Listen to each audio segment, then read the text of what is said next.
ఈ పాటికి రిపోర్ట్స్ అక్కకు సెండ్ చేసి ఉంటారు. ఇప్పుడు ఎలా మనీషా ఏం చేయబోతున్నావు? అదే ఆంటీ నాకు కూడా అర్థం కావట్లేదు. ఏం చేయాలో కూడా తెలియట్లేదు అనే విధంగా అంటూ చాలా కంగారు పడిపోతూ ఉంటుంది. ఇక అక్కకి రిపోర్ట్స్ వెళ్ళాయంటే ఇక అంతే సంగతి. నువ్విప్పుడు ఏమీ చెయ్యలేవు. ఎందుకో తెలుసా? ఎందుకంటే అక్క ఇక నిన్ను ఈ ఇంట్లో ఉంచదు కాబట్టి ఇదే ఆఖరి రోజేమో మనీషా నీకు. ఇక పెట్టెతో సహా నువ్వు బయటికి వెళ్ళిపోవటం ఖాయం అనే విధంగా దేవయాని చెప్పగానే మనీషా చాలా కంగారు పడిపోతూ చూస్తూ ఉంటుంది. లేదంటే అలా జరగకూడదు, నేను ఏదో ఒకటి చేయాలి. నువ్వేం చేస్తావు మనీషా? ఏమీ చెయ్యలేవు. ఆంటీ ఇలా మీ ఫోన్ ఇవ్వండి. ఎందుకు మనీషా?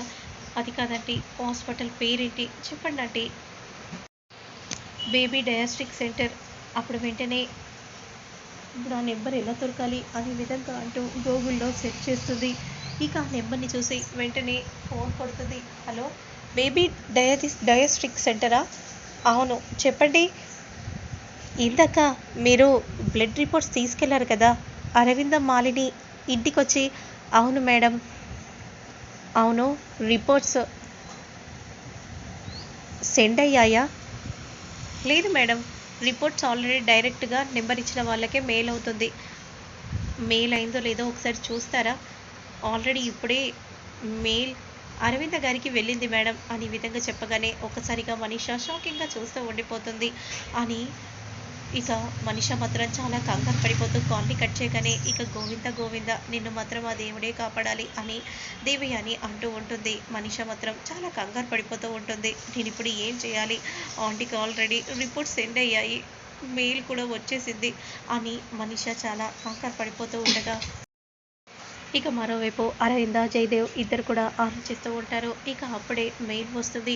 అప్పుడు వెంటనే అరవింద మాత్రం జూమ్ చేసి చూడగానే నెగిటివ్ అన్న రిపోర్ట్ని చూసి అరవింద షాకింగ్గా అలానే చూస్తూ ఉండిపోతుంది. ఏమైంది అరవింద, అలా ఉన్నావేంటి అనే విధంగా అంటూ వెంటనే ఫోన్ తీసుకొని చూడగానే లక్ష్మి నమ్మకం నిజమైంది. అవునండి, మీరు చెప్పినట్టుగా లక్ష్మి నమ్మకం నిజమైంది. కానీ నేను అనుకున్నట్టుగా నా కలలను మనీషా నిరాశ చేసింది. బిడ్డ మాత్రమే మిత్రను కాపాడగలదు. లక్ష్మికి పుట్టిన సంతానం కొడుకు, బిడ్డ కాదు కదా. మరి ఇప్పుడు ఎలా అండి? ఒకవేళ మనీషకు పుట్టిన బిడ్డ అయితేనే మిత్రను కాపాడగలిగేది. కొడుకు పుడితే కాపాడలేదు. కానీ ఏం చేయాలో నాకేం పాలుపోవట్లేదు. మిత్రపై లక్ష్మి నమ్మకాన్ని ఉంచింది. తన నమ్మకమే గెలిచింది. అవునండి, నమ్మకం గెలిచినందుకు సంతోషపడుతున్నాను. మిత్ర తప్పు చేయడని బలంగా నమ్మింది. నేను మాత్రం మిత్ర క్షేమంగా ఉండాలని గుడ్డిగా మనీషాని నమ్మాల్సి వచ్చింది. ఎందుకంటే ఇప్పుడు నెగిటివ్ ఉన్న రిపోర్ట్స్, ఆ తర్వాత గండాల నుండి మిత్రని ఎవరు కాపాడగలరో అనే విధంగా అనుకుంటూ చాలా బాధపడిపోతూ ఉంటే ఇంకా ఏం ఆలోచిస్తున్నావు అరవింద? వెంటనే వెళ్ళి ఆ మనీషా తాటది. ఇక ఇన్నాళ్ళు మాట్లాడిన మాటలన్నీ కూడా అబద్ధాలే. తను ఈ ఇంట్లో ఉండకూడదు. పద పద అరవింద, వెంటనే దాని అంతు చూడాలి అనే విధంగా అంటూ వెంటనే ఇక క్రిందికి అందరూ వస్తూ ఉంటారు. మరోవైపు లక్ష్మి చూస్తూ ఉంటుంది. వదిన, ఆల్రెడీ పెద్దమ్మకు రిపోర్ట్స్ వచ్చుంటాయి. అవును వివేక్, ఏంటి రిపోర్ట్స్? అక్క, ఇక మనీషకు ఈరోజు ఆఖరి రోజు కాబోతుంది బావగారు. ఏంటి ఏమంటున్నారు? అంతలో అరవింద క్రిందికి నడుచుకుంటూ వస్తూ ఉంటే ఇక జయదేవ్ మాత్రం అమ్మ నీ నమ్మకం నిజమైందమ్మా అని అనగానే ఇక లక్ష్మి చాలా సంతోషపడిపోతూ ఉంటుంది. అంటే నిజంగానే మనీష ప్రెగ్నెంట్ కాదన్నమాట, అక్క నమ్మకం నిజమైందన్నమాట అనే విధంగా చెప్పగానే ఇక మిత్రకు మాత్రం ఏం అర్థం కాక షాకింగ్గా చూస్తూ ఉంటుంది. అంటే అదంతా నాటకమా అనే విధంగా అనుకుంటూ ఉండగా అప్పుడు వెంటనే ఇంకా ఏం ఆలోచిస్తున్నావు అరవింద, త్వరగా నువ్వు మనీషాని పిలువు అని జయదేవ్ అంటూ ఉంటాడు. ఏంటమ్మా? అవును మిత్ర, మనీషా ప్రెగ్నెంట్ కాదు అనే విధంగా చెప్పగానే ఇక వెంటనే మనీషా మనీషా అంటూ గట్టిగా పిలుస్తూ ఉంటే అప్పుడు వెంటనే ఆంటీ నాకు చాలా కంగారుగా ఉంది, ముందు నువ్వు వెళ్ళు మనీషా, వెనుకాలే నేను వస్తాను. అప్పుడు వెంటనే ఏంటత్తయ్య, నువ్వు నన్ను అత్తయ్య అని పిలుస్తున్నావా? అసలు నువ్వు నాకు ఏమవుతావని నన్ను అత్తయ్య అని అలా పిలుస్తున్నావేంటి? అసలు నీకు నాకు ఎలాంటి సంబంధం లేదు అనే విధంగా అనగానే ఒక్కసారిగా షాకింగ్గా చూస్తూ ఉండిపోతుంది. అంతలో ఏంటత్తయ్య అలా ఎందుకు అంటున్నారు? నువ్వు అసలు నిజంగా ప్రెగ్నెంట్‌వేనా? నిజమత్తయ్య నేను ప్రెగ్నెంటే అని అంటూ ఉంటే మరోవైపు ఇంకా ఎందుకు దాగుడు మూతలు మనీషా అని దేవయ్య అని అనుకుంటూ క్రిందికి దిగుతూ ఉంటుంది. ఇంకా అబద్ధాలు చెప్పి తప్పించుకోకు మనీషా. మా అక్కని వంట మనిషి, పని మనిషి అన్నావు కదా! ఇప్పుడు నీకు ఈ ఇంట్లో ఆ స్థానం కూడా లేకుండా పోయింది. ఇప్పటికైనా చెప్పు అని కోపంగా జాను అంటూ ఉంటుంది. నేను నిజం చెప్తున్నాను అత్తయ్య. నన్ను నమ్మండి. నేను ప్రెగ్నెంటే అని అంటూ ఉంటే మరి ప్రెగ్నెంట్ అయితే మరి ఇదేంటి మనీషా అని అంటూ ఇక రిపోర్ట్స్‌ని చూపించగానే నెగెటివ్ అన్న రిపోర్ట్‌ని చూసి షాకింగ్‌గా అలానే చూస్తూ ఉండిపోతుంది. ఇదంతా ఏంటి? చెప్పు మనీషా.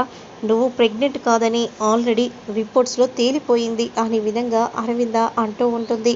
ఇక మరోవైపు మాత్రం లక్ష్మి ఇలా అంటూ ఉంటుంది. నువ్వు ఎన్ని చేసినా సరే ఇప్పటికైనా అర్థమైందా మనీషా? నువ్వు ప్రెగ్నెంట్ కాదన్న విషయం తెలిపోయింది. లేదు నేను నిజంగా ప్రెగ్నెంటే. ఇంకా నువ్వు అబద్ధాలు చెప్పి తప్పించుకోవాలని చూడకు. అర్థమవుతుందా? ఎందుకంటే మా ఆయన ఎలాంటి వాడో నాకు బాగా తెలుసు. ఆయన్ని నువ్వు నమ్మించావు. అసలు ఆ రియూనియన్ ఫంక్షన్‌లో మీ ఇద్దరి మధ్య ఏదీ కాలేదు. అలాగే హోలీ పండుగ రోజు కూడా ఆయన నీ మెడలో తాళి కట్టలేదు. నువ్వే ఏదో ఒకటి చేశావు. చూడు మిత్ర, లక్ష్మి ఎలా మాట్లాడుతుందో. నేను అమెరికాకు వెళ్తుంటే నువ్వే కదా ఆపావు.